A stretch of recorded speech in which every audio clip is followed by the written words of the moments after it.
जय किसान. आज जे मी प्लॉट दाखवत आहे तो प्लॉट हा सोयाबीनचा प्लॉट आहे आणि आपल्या भागामध्ये सर्रास मोठ्या प्रमाणामध्ये सोयाबीन घेतल्या जाते. हे जे दाखवत आहे ते म्हणजे मी काही नवीन काही दाखवत नाहीये. फक्त सोयाबीन जी ही आहे 162 MUS या व्हरायटीची सोयाबीन आहे आणि माझी ही सरी पद्धत सोयाबीन आहे.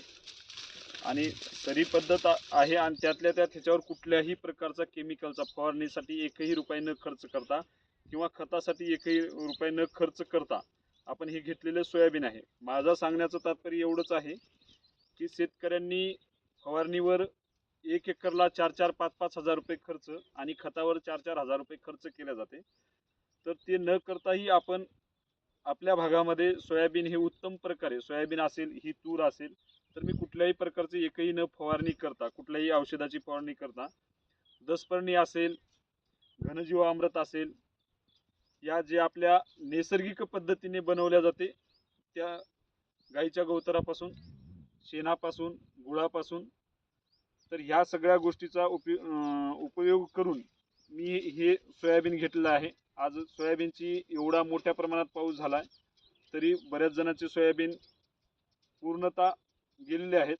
तरी ही बेड पद्धतीवरची जी सोयाबीन आहे ती माझी ही सोयाबीन अशी आहे.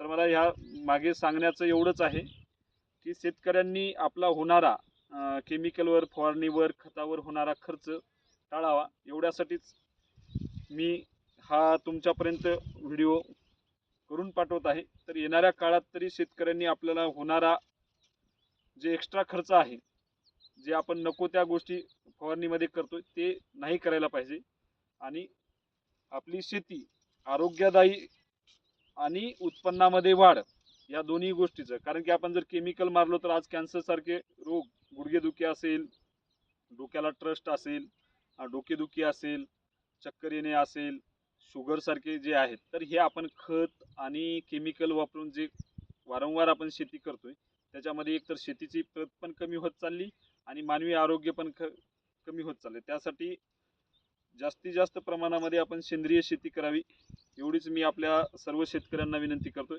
थांबतोय. जय महाराष्ट्र.